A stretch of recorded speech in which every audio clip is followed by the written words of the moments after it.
Lecture du livre du prophète Ézéchiel. Ainsi parle le Seigneur Dieu. Voici que moi-même, je m'occuperai de mes brebis, et je veillerai sur elles. Comme un berger veille sur les brebis de son troupeau quand elles sont dispersées, ainsi je veillerai sur mes brebis, et j'irai les délivrer dans tous les endroits où elles ont été dispersées un jour de nuages et de sombres nuées. Je les ferai sortir d'entre les peuples, je les rassemblerai des différents pays, et je les ramènerai sur leurs terres. Je les ferai paître sur les montagnes d'Israël, dans les vallées, dans les endroits les meilleurs. Je les ferai paître dans un bon pâturage, et les prairies seront sur les hauteurs d'Israël.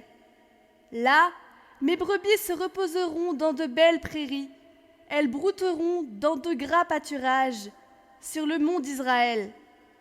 C'est moi qui ferai paître mon troupeau, et c'est moi qui le ferai reposer, oracle du Seigneur Dieu. La brebis perdue, je la chercherai, l'égarée, je la ramènerai. Celle qui est blessée, je la panserai. Celle qui est malade, je lui rendrai des forces. Celle qui est grasse et vigoureuse, je la garderai, je la ferai paître selon le droit.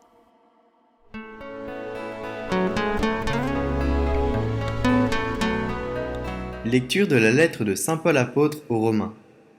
Frères, l'amour de Dieu a été répandu dans nos cœurs par l'Esprit Saint qui nous a été donné. Alors que nous n'étions encore capables de rien, le Christ, au temps fixé par Dieu, est mort pour les impies que nous étions. Accepter de mourir pour un homme juste, c'est déjà difficile. Peut-être quelqu'un s'exposerait-il à mourir pour un homme de bien. Or, la preuve que Dieu nous aime, c'est que le Christ est mort pour nous, alors que nous étions encore pécheurs. À plus forte raison, maintenant que le sang du Christ nous a fait devenir des justes, serons-nous sauvés par lui de la colère de Dieu? En effet, si nous avons été réconciliés avec Dieu par la mort de son Fils, alors que nous étions ses ennemis, à plus forte raison, maintenant que nous sommes réconciliés, serons-nous sauvés en ayant part à sa vie. Bien plus, nous mettons notre fierté en Dieu, par notre Seigneur Jésus-Christ, par qui, maintenant, nous avons reçu la réconciliation.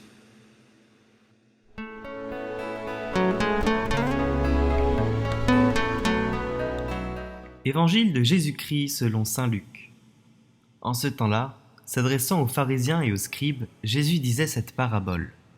Si l'un de vous a 100 brebis et qu'il en perd une, n'abandonne-t-il pas les 99 autres dans le désert pour aller chercher celle qui est perdue, jusqu'à ce qu'il la retrouve?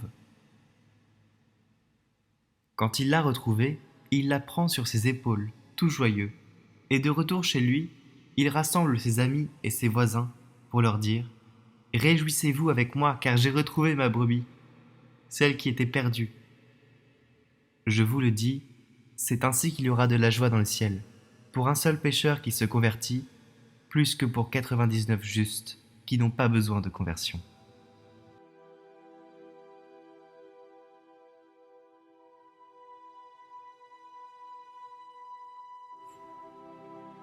Père éternel, je vous offre le cœur de Jésus-Christ, votre Fils bien-aimé, comme il s'est offert lui-même en sacrifice pour moi. Recevez cette offrande que je vous fais, comme aussi tous les désirs, tous les sentiments, toutes les affections, tous les mouvements, tous les actes de ce sacré cœur. Ils sont miens, puisqu'il s'est immolé lui-même pour moi, et je veux à l'avenir ne désirer que lui seul. Recevez-les en satisfaction pour mes péchés, et en action de grâce pour vos bienfaits. Recevez-les et accordez-moi par ses mérites toutes les grâces qui me sont nécessaires, et surtout la grâce de la persévérance finale.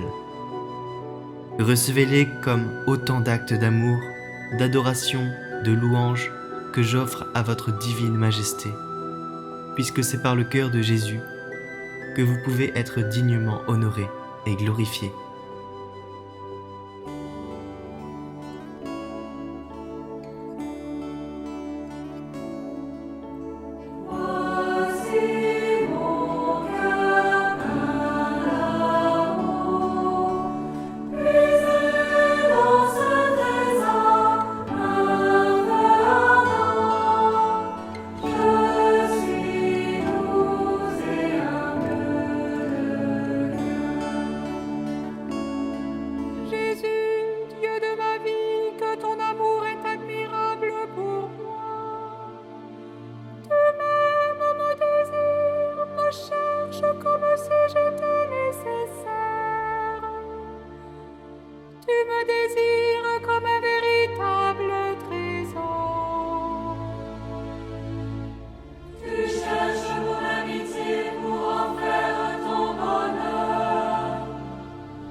toutes mes pensées, mes paroles et actions, tous les instants de ma vie.